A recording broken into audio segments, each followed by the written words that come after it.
நம்மளுடைய வாழ்ந்தவங்க, நம்மளுக்காக வாழ்ந்தவங்க ஒருத்தவங்க தவறி இருக்கிறாங்கன்றப்ப அவங்க நம்ம வந்து சாமியா தான் கடவுளா தான் பார்க்க வேண்டியது இருக்கு.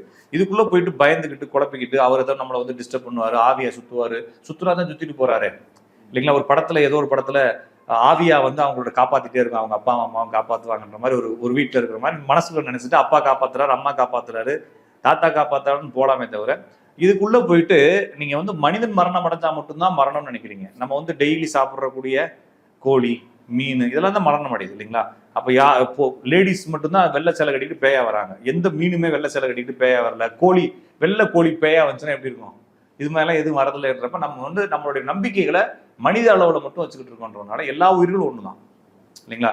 அதனால வந்து இது மாதிரி எந்த ஒரு குழப்பத்துக்குள்ளேயும் போக தேவையில்லை.